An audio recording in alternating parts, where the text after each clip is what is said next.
The third part of our Behrens-Sormston test is basically a side plank. The feet are staggered. The top hand is on the opposite shoulder. Both sides do need to be tested. I will say this, there seems to be a little conflict regarding the inclusion of the lateral flexor endurance time. I'm seeing it being included in some of the research, i.e. Stuart McGill's work, and I am seeing it not being included in some. So if some of you are like, where? I've never seen this part of the test. Again, I'm seeing it, intermittently throughout the research. So then when we bring the three pieces of the test back together again, what does that look like? Well, at the end of the day, what I'm looking for is the trunk endurance, the trunk extensor endurance time to be a longer time than the flexor endurance time and or the lateral flexor endurance time. So at the end of the day, I need the patient to be able to maintain their trunk extensor endurance longer, okay? We can note that a lack of extensor endurance has been shown to be a predictor of future back pain.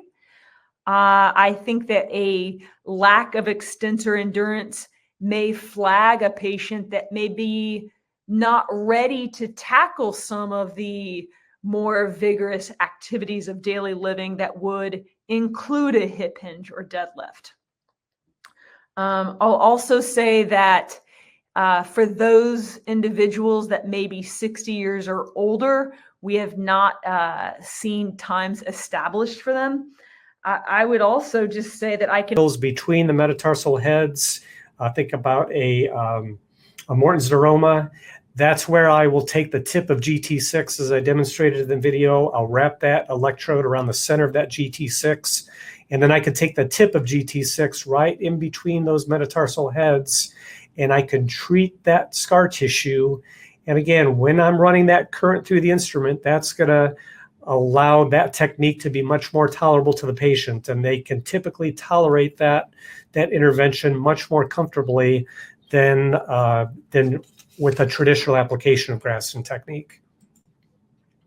If we talk about contraindications, when would we not do this? So these are traditional contraindications for any kind of electrotherapy. So think about implants. So, patients with pacemakers, you're not going to do this over their chest or their shoulder region over the pacemaker. Neurostimulators, bone stimulators, those sorts of issues. Think about specific body regions where you would not do this. Definitely not over the carotid sinus. We're not treating over eyeballs. Think about the genitalia. This would be contraindicated. Think about the oral cavity. I know some people will use GT6 intraorally. Again, you would not do this technique with an electrical current treating intraorally. Pregnancy, again, a contraindication for many things, especially in the first trimester. We do not want to treat over the abdomen. That may cause unwanted uterine contractions. And we may need to use some precaution over acupuncture points, especially in the knee, the hand, and the ankle.